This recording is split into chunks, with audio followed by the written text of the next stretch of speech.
지금 우리는 석주째 마태복음 5장의 팔복의 이야기를 이어나가고 있죠.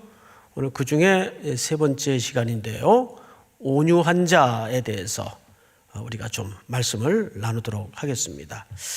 온유의 덕목에 대해서는 저도 여러 차례 또 설교를 했던 기억이 나요. 과거 설교했던 또 원고들을 이렇게 뒤적거리다 보니까 지난번까지는 어디에 좀 초점을 맞췄었는가 하니 우리가 참고 기다리고 힘이 없어서가 아니라 신앙인의 덕목상 온유를 통해서 승리해야 된다. 그 가르침이 설교가 틀렸다는 의미가 아닌데 너무 좀 그 한편에 초점만 맞추지 않았는가 하는 좀 아쉬움이 남아요. 그래서 오늘은 조금 온유라는 덕목에 대해서 다른 관점보다는 더 성경적인 그 본질적 관점에서 온유라는 덕목에 대해 여러분들과 말씀을 좀 나누려고 합니다. 우선 본문에 들어가기에 앞서서 이 시대가 담고 있는 가치관, 또 질서, 철학을 좀 이해할 필요가 있습니다. 아시는 것처럼 이 시대는 로마가 세계를 쥐락펴락하던 철권 통치가 진행되던 때예요. 그래서 모든 지중해 주변 국가들이 로마의 속국이 되어서 신음하고 있던 때입니다. 그리고 계속해서 로마는 그 힘의 우위를 가지고 제국 팽창주의 정책을 진행해 나가고 있었죠. 유대 땅도 이미 속국이 되어서 BC 벌써 60년 훨씬 이전에 로마 편제 아래 들어갔습니다. 이 당시 로마는 크게 두 가지 정책을 폈어요. 반역하고 거스리는 세력에 대해서는 무자비하게 잔인성을 드러냈어요. 근데 제3자의 입장에서는 그게 잔인한 덕목이지만 로마의 철학과 당시 세계 사람들의 보편적 인식은 그 잔인함이 다른 표현으로는 용맹함으로 인식이 되었습니다. 그래서 참고 기다리고 양보하고 하는 것은 쓰잘데없는 가치관, 매우 불필요한 가치관, 이렇게 인식이 되던 때예요. 근데 지금 예수님께서 한 무리를 모으셔서 산에 올라앉혀 놓고 새로운 공동체를 꿈꾸시면서 지금 어떤 원리를 말씀하시는데 온유, 심령이 가난함, 이런 덕목을 가르치신단 말이죠. 이것은 당시 사람들에게는 굉장히 경멸에 해당하는 가치관이에요. 지금 이런 세상에 이런 질서와 이런 원리가 지배되는 가치관 속에 저런 식의 가르침이 도대체 살아가는데 무슨 힘이 있겠나? 무슨 유익이 있겠나? 이런 경우들이란 말이죠. 그런데 오늘 예수님은 정확하게 온유한 자는 복이 있나니 저희가 땅을 기업으로 받을 것이며, 아마 성경의 여러 구절 가운데 가장 생뚱맞은 구절 중에 하나가 아닐까. 어떤 대목 때문인가 하면 온유라는 덕목도 좀 그렇지만은 더더군다나 이해가 안 되는 게 온유하면 왜 땅을 받아요? 이러면 어떻게 이해하고 계십니까? 한국 사람들 땅 좋아하잖아요. 그래서 우스갯말로 땅만 있으면 하여간 땅땅거리고 산다. 좋구입니다. 좋고. 그런 표현을 할 정도로 온 국민이 땅에 혈안이 되어서 이 건물 부자는 그 부자가 아니래요. 땅이 있어야 진짜 부자라 그러더라고요. 자, 근데 성경에서 땅이 굉장히 중요한 주제로 등장을 합니다. 어쨌든 오늘 이 좀 함수 관계를 풀어야 돼요. 두 가지가 떠오르죠. 도대체 왜 예수님은 그런 시대 속에 온유라는 덕목을 가르쳐야만 했고, 예수님이 말씀하고 싶은, 또 마태가 드러내고 싶은 이 온유의 초점이 뭔가? 두 번째는 왜 온유하면 이상하게 땅을 기업으로 받는다고 하셨을까? 여기서 강조하는 땅의 의미는 뭘까? 이런 관점으로 좀 모아 가면서 송 목사가 말하는 결론보다는 성경이 말하는 결론이 무엇일까에 접근을 해 나가 보도록 하죠. 자, 우선 이 온유한 자, 온유라는 덕목은 헬라 말로는 프라우스 이렇게 돼 있어요. 프라우스. 또 이걸 히브리 사람들의 말로는 아나브라는 표현을 써요. 아나브.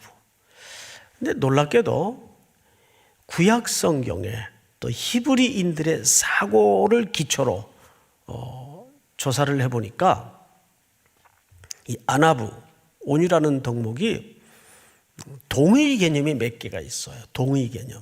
첫째, 겸손하다라는 말과 동의예요. 예수님도 그러셨죠. 나는 마음이 온유하고 그다음에 뭐라 그러셨어요? 네, 겸손하니 내게로 와서 배우라 그랬어요. 그래서 이걸 동의어로 사용하셨습니다. 그러니까 온유라는 말은 또 다른 표현으로는 겸손이라는 덕목과도 일치한 주제가 됩니다. 그런데 여기 또 하나의 개념이 가난하다. 이 푸토코스. 헬라 말의 푸토코스라는 말은 그냥 흔근히 먹고 산다 그런 개념이 아니고 절대 결핍을 얘기합니다. 절대 결핍이라는 것은 누군가의 도움 없이는 살아갈 수 없는 빈약한 상태를 얘기해요. 그 마가복음에도 이제 등장을 하던데 과부의 드랩돈 이야기 아시죠? 그 과부가 가난한 과부였어요. 가난이라는 말이 4번 등장을 합니다. 그 과부의 설명으로. 근데 거기에 사용된 헬라 말이 푸토코스예요. 절대 결핍. 그러니까 3가지 주제가 온유라는 주제와 같아요. 온유, 가난함, 더더군다나 겸손함. 같은 개념이에요. 자, 그러면 우선 마태는 팔복을 얘기하면서 이미 앞에 심령이 가난한 자는 이 주제를 말했단 말이에요. 같은 주제라면 오늘 여기 같은 주제를 왜 다시 얘기할까? 이걸 사실 구분하기 위해서입니다. 마태는 가난함이라는 주제와 더불어 예수님이 여기서 드러내고자 하는 온유라는 주제에 대해서 다른 차원이 있다는 것을 설명하기 위해서예요. 그래서 우리는 적어도 마태의 관점에서 왜 가난함이라는 말과 온유라는 말이 같은 주제인데 마태는 이걸 일부러 구분을 했을까? 그리고 예수님의 가르침 속의 이 차이는 뭘 도대체 드러내고 싶었던 걸까? 그 차이점을 우리가 발견하는 것이 굉장히 중요한 오늘 설교의 주제가 되고 과제가 될 겁니다. 자, 그런 차원에서 우선 마태는 이 온유라는 주제를 어떤 방식으로 이해를 했는가 하면 놀랍게도 이 온유하다는 말은 아나브라는 말은 환난, 기근, 고난의 개념 속에서 뿌리하고 있어요. 무슨 얘기냐면 단순히 그냥 성품을 말하기 위해서 저 사람은 참 온유해. 우리 교회는 아예 이름이 온유가 있어요. 이름이 교역자님 중에 이름이 아주 온유해요. 그러니까 저 사람 참 온유해. 그 성품을 말하는 차원이 아니고 아나브라고 얘기할 때는 무슨 뜻인가 하면 아무 일도 없는데 말하는 게 아니라 지독한 기근, 압박, 환난, 시련 속에서 드러나는 어떤 반응과 태도를 말할 때 온유하다, 온유하지 않다 이렇게 설명하는 거예요. 다시요. 온유라는 아나브라는 개념은 그냥 아무 일도 없는데 저 사람은 참 온유해 이렇게 얘기하는 게 아니에요. 여기서 드러내고자 하는 마태의 의도는 기근, 환난, 어떤 절망, 지독한 압박 이런 상황 속에서 나타나는 반응을 얘기한단 말이에요. 그래서 그 반응을 보고 어떻게 구분이 된다고요? 이 사람은 온유하지 않다. 이 사람은 참 온유하다. 이렇게 갈라진다 그 말이에요. 이해가 되시죠, 여러분? 자, 그러면 도대체 어떤 상황 속에서 그런 반응이 갈라질까? 우선 사전적 정의를 먼저 보도록 하겠습니다. 한번 띄워주세요. 한번 같이 읽어볼까요? 온유의 정의입니다. 정의. 다 같이 시작. 자기 자신의 중요성에 대해 도취되지 않은 상태. 조금 묵상을 필요로 하는 설명입니다. 자기 자신의 중요성에 대해 도취되지 않는 상태.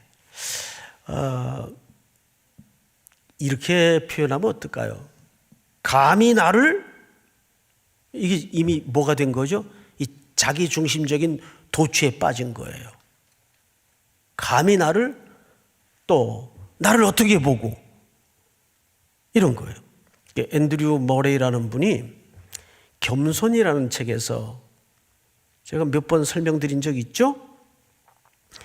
온유와 같은 주제인 겸손의 정의를 이렇게 정의를 했더라고요. 내게 일어난 일에 대해서 이상하게 생각하지 않는 태도를 얘기해요. 다시요. 내게 일어난 일에 대해서 이상하게 생각하지 않는 태도가 온유한 태도란 말이에요. 즉 겸손한 태도란 말이에요. 우린 보통 어떻게 반응하기 쉽습니까? 왜 하필 나야? 어떻게 이런 일이 내게 일어날 수 있어? 그런데 온유라는 정의를, 사전적 정의를 보니까 이렇게 돼 있더라고요. 다시 한번, 자기 자신의 중요성에 대해서 도취되지 않는 상태. 이거 참 쉬운 덕목은 아닙니다. 자, 그러면 그 반대는 뭘까요? 반대는 이런 거예요. 여러분, 이게 좀 논리적인 설명이 필요한데, 만약에 자기 자신의 중요성에 대해서 도취가 돼버리면, 반대로 도취가 돼버리면 어떤 심상이 마음속에 둥지를 틀게 되는지 아세요? 맹렬한 분노가 일어나요. 감히 나를 어떻게 보고? 이제 이걸 이제 또 일부에서는 자뻑이라고 그래요. 자뻑. 자기도취. 그 맹렬한 분노가 내 심상 안에서 둥지를 틀게 됩니다. 그럼 어떻게 됩니까? 이렇게 되는 거죠. 자신의 손과 힘으로 이 문제를 반드시 어떻게 하든지 해결하고야 말겠다는 호전성이 그 마음속에 둥지를 튼단 말이에요. 그러니까 이 세상에는 크게 두 종류가 있어요. 그리스도인과 불신자가 있어요. 그런데 그리스도인 중에 또 두 종류로 나누어져요. 크게. 딱 두 종류밖에 없어요. 뭔지 아세요? 자기 힘으로 무언가를 해보려는 부류와 모든 어떤 분노할 수밖에 없고 억울할 수밖에 없는 상황 속에서도 하나님께 그 해결을 의존하려는 부류, 딱 두 종류밖에 없어요. 여러분 곰곰이 한번 생각을 해보세요. 그렇습니까? 안 그렇습니까? 예, 그렇습니다. 뭐 목회를 하든, 그래서 제가 오래전에 그런 말씀을 드렸던 거 기억이 나요. 문제를 해결하는 사람이 되지 말고 해결받는 사람이 되라.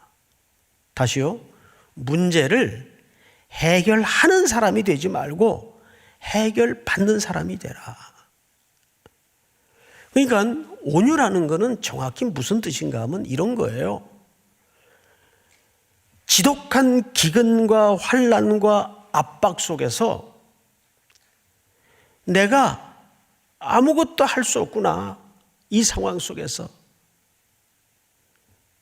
또 어떤 사람은 이건 내가 어떻게 하든지 이거 한번 상대해 보겠다. 이 두 종류로 나눠지는 거예요.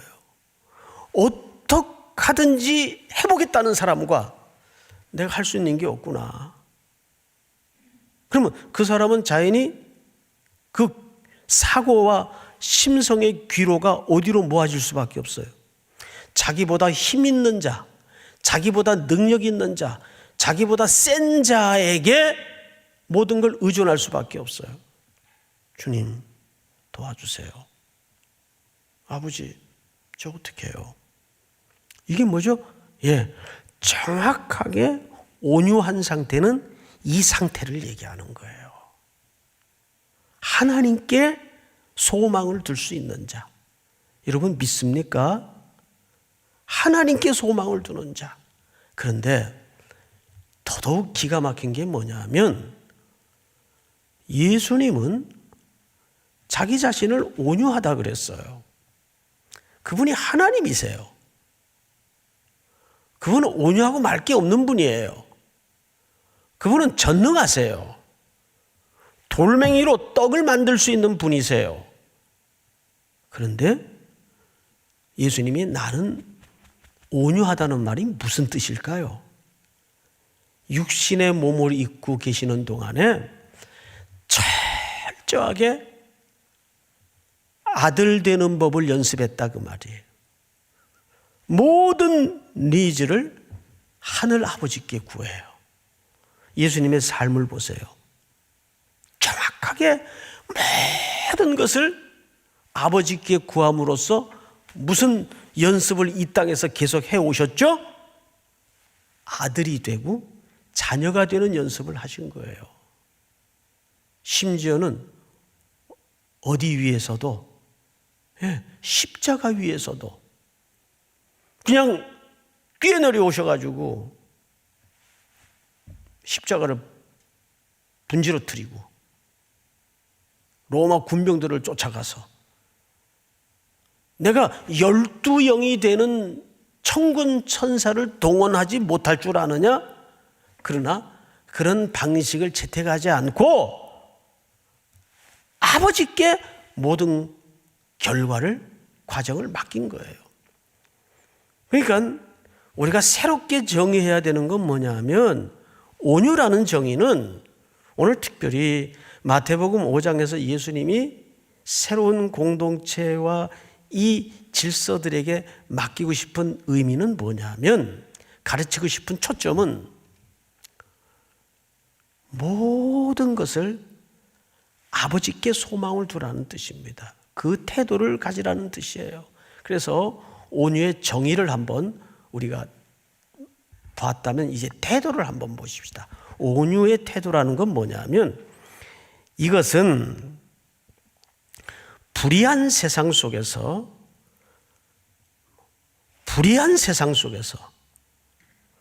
하나님의 선하심을 믿고 하나님의 해결을 바라며 하나님 앞에 무릎을 꿇는 태도.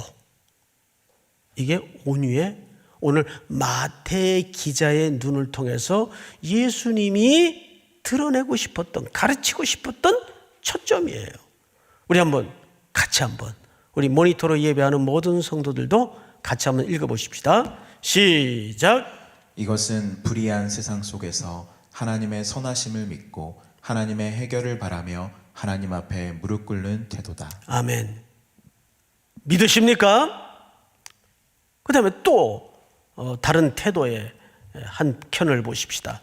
격분하여 자신의 힘으로 무언가 이루는 것이 아니라 하나님의 손에 자신을 의탁하는 지혜로운 태도다. 지금까지는 온유하면은 그냥 늘 고개 숙이고 저는 못해요.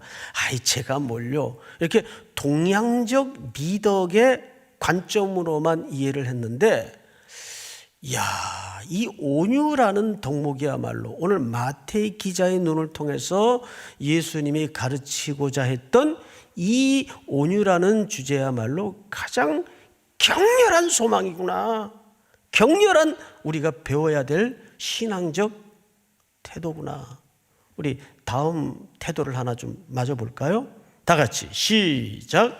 온유는 나약함이나 비겁함이 아니다. 전능하신 하나님의 심판 앞에서 참고 잠잠히 기다리는 것이 온유의 태도다.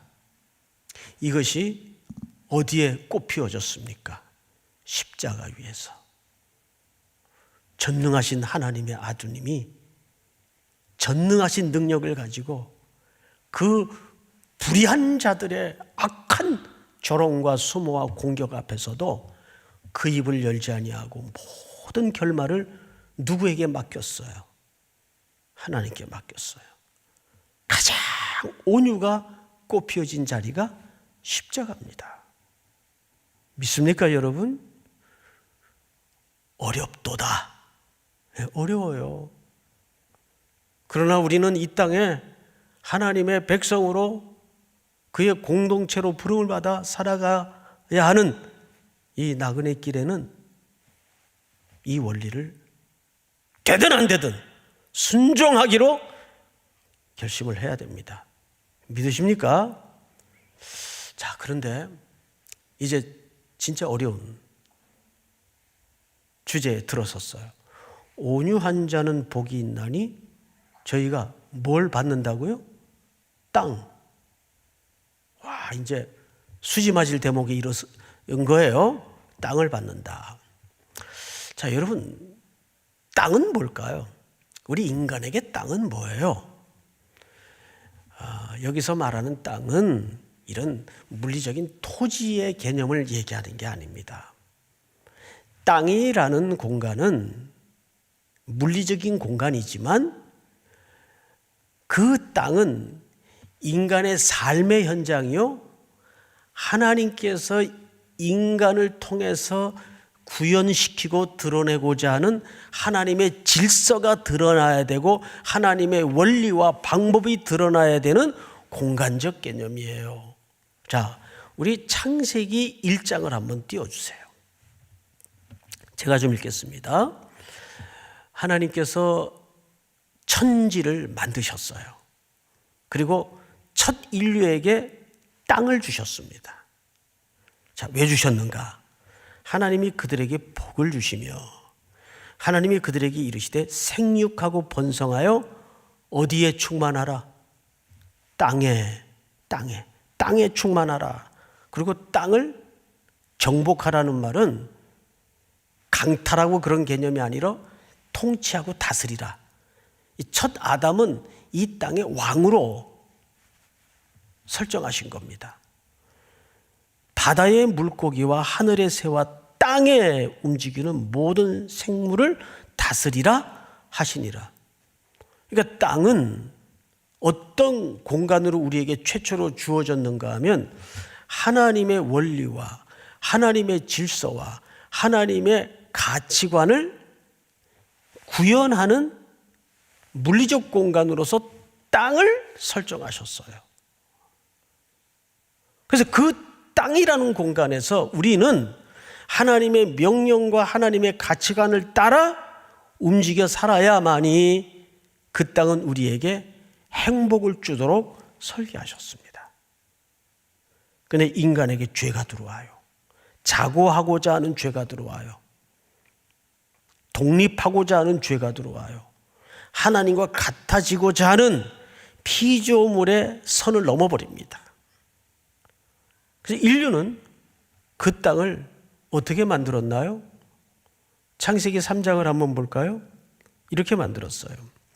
아담에게 이르시되 네가 네 아내의 말을 듣고 내가 네게 먹지 말라 한 나무의 열매를 먹었은즉 땅은, 복으로 주신 땅은 너로 말미암아 땅이 일단 저주를 받았어요. 너는 평생에 수고하여야 그 소산을 먹으리라. 그리고 그 땅에서 자, 어떤 일이 벌어지는가? 시작. 땅이 내게 가시덤불과 엉겅퀴를 낼 것이라. 내가 먹을 것은 밭의 채소인즉 내가 흙으로 돌아갈 때까지 얼굴에 땀을 흘려야 먹을 것을 먹으리니 내가 그것에서 취함을 입었음이라. 너는 흙이니 흙으로 돌아갈 것이니라 하시니라. 인류의 죽음이 찾아와요. 결국 그 복으로 주신 땅에서 인간은 그 땅으로 돌아가는 허무한 존재가 되고 맙니다. 자, 그런데 하나님은 자비와 긍휼이 무궁하신 분이기 때문에 당연히 죽어 마땅했을 이 인류를 그대로 두지 아니하시고 계획을 가지고 계셨어요. 그래서 창세기 12장에 보니까 띄워주세요. 여호와께서 아브라함에게 이르시되 너는 너의 고향과 친척과 아버지의 집, 고향 친척 아버지의 집은 혈육의 상징적 공간입니다. 고향과 친척과 아비 집을 떠나 내가 네게 보여줄 또 어디로 가라? 땅으로 가라. 끊임없이 하나님은 자기 백성들에게 땅이라는 물리적 공간을 통해서 하나님의 뜻을 드러내고 구현하기를 원하셨던 공간이 땅이에요. 하나님은 아브라함을 택하셨어요. 쫙 갈대아 우르라는 영적인 불모의 땅에서. 그런데 우리가 아브라함을 어떻게 인식하고 있나요? 믿음의 조상. 믿음이 좋아서 믿음의 조상이 아니고 얼마나 믿음이라는 것이 하나님의 끊임없는 설득 작업이요 은혜일 수밖에 없는가를 가장 잘 드러낸 인물이 아브라함이기 때문입니다. 아브라함의 행로를 가만히 면밀히 검토해 보세요. 지척거리고 주저앉고 포기하고 천신만고 끝에 가나안 땅에 집어넣어 놨더니 기근이 오자 한마디 상의도 고민도 없이 가서는 안 될 땅 애굽 땅으로 흘러 들어갔다가 아내를 빼앗길 뻔했죠. 근데 하나님이 아브라함 혼 안 내요. 바로를 혼내요. 이 하나님이세요. 우리의 믿음은 그래서 에베소서 2장 8, 9절에서 뭐라 그랬어요? 선물이라 그랬어요. 선물이라. 아무도 자랑하지 못하게 하시려고. 그래서 내가 믿음이 좋은 게 아니라 하나님이 그만큼 기다려주시고 참아주시고 설득하신 거예요. 믿습니까? 그게 땅을 통해서 훈련되고 연습되고 드러나야 된다 그 말이죠. 다시 이들에게 기회를 주신 거예요. 가나안이라는 공간은.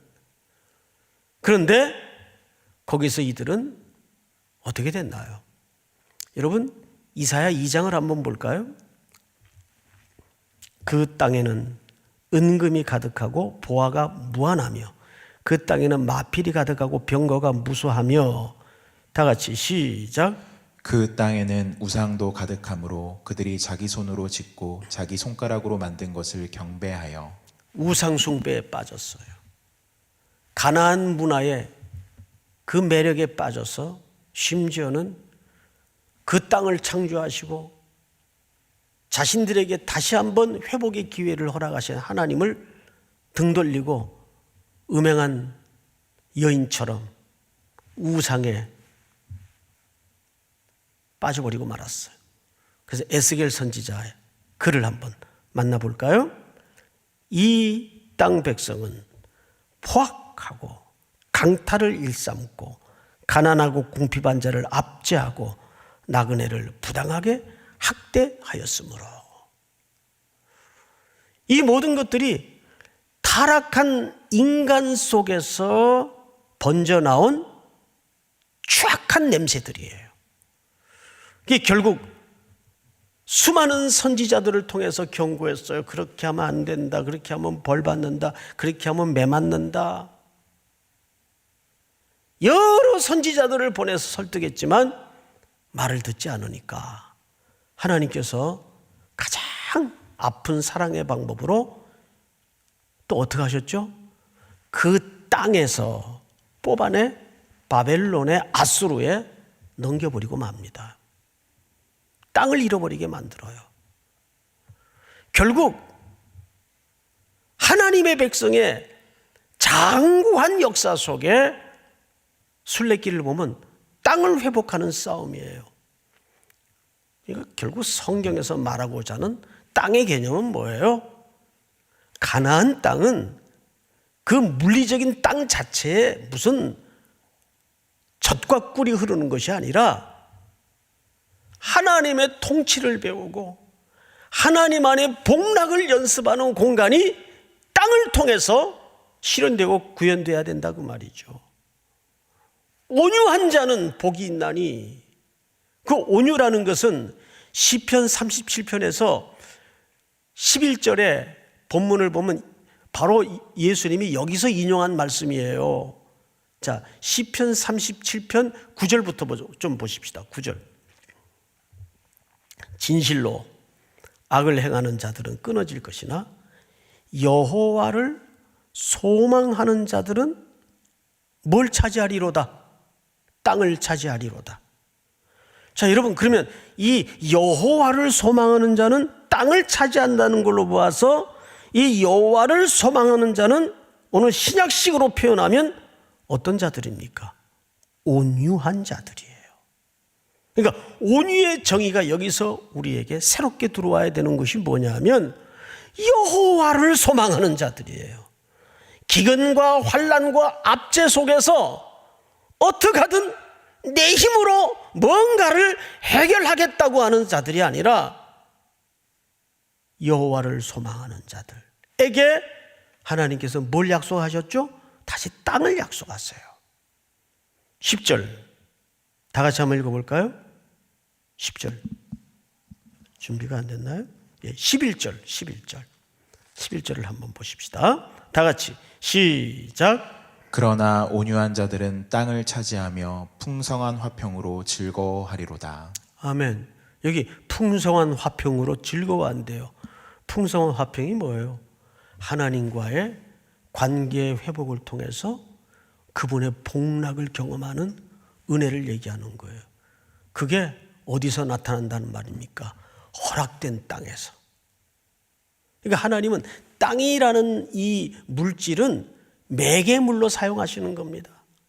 하나님의 통치와 하나님의 순종과 하나님의 은혜를 경험하는 공간, 그걸 성경에서는 총칭하여 땅이라고 설명을 한 거예요. 땅. 오늘 이 말씀이 다시 또 한 주를 살아낼 어느 시기보다도 압박 속에서, 환난 속에서, 기근 속에서, 공고함 속에 던져져 있는 우리 성도들에게 특별히 온유를 경험함으로, 온유를 훈련함으로, 즉 여호와께 절대적 소망을 두고 그분의 은총과 방법을 기다리는 거예요. 그래서 제가 성경의 인물들을 그러면 성경에서 가장 그 온유한 사람은 누구였을까? 뭐 당연히 우리는 모세, 지면에 어떤 사람보다도 온유했다. 맞아요. 그런데 우리가 간과하기 쉬운 인물이 하나 있어요. 노아입니다. 노아는 120년 동안을 오로지 하나님의 약속 하나만을 붙들고 청청한 그 맑은 날씨 속에, 그것도 산 위에다가 뚝딱뚝딱 매일 꾸준히 배를 만들었어요. 이 사람보다 온유한 사람이 있을까요? 당시 사람들이 미쳤다, 얼마나 험한 말로 조롱했을까요? 정신이 나갔나 보다. 그러거나 말거나 오로지 하나님의 소망의 날을 기다리면서 배를 만들었어요. 이 사람보다 온유한 사람이 있어요. 여호와께 소망을 두는 자예요. 그 온유라는 것은 여호와께 소망을 둔 자이기 때문에, 즉 그 말은 뒤집어 얘기하면 자기보다 힘 있는 자를 의지하겠다는 결심을 한 사람들이기 때문에 당할 자가 없는 거예요. 아주 지혜로운 사람들이죠. 내 힘으로 살겠다는 사람들은 자기 힘으로 카운트 해봐야 자기 자산이 얼마나 있겠어요. 인간의 자산이 얼마나 무한하겠어요. 징기스칸이, 나폴레옹이, 알렉산더가 세계를 쥐락펴락하다가 넓은 땅을 차지했지만 다 소멸되고 사라지고 말았어요. 영원하지 못해요. 그런데 온유한 자는, 여호와께 소망을 두는 자는 믿습니까? 땅을 받아요. 하나님의 허락된 복락을 누리게 된다는 그 말이죠. 우리 다시 한번 어둠과 흑암과 절망 속에 앉아있는 우리 성도들이 이 말씀을 듣고 용기를 내고 담력을 새롭게 해서 또 한 주를 탄탄하게 살아내는 걸음걸이 순종이 있기를 주의 이름으로 축복합니다. 우리 다 일어나십시다.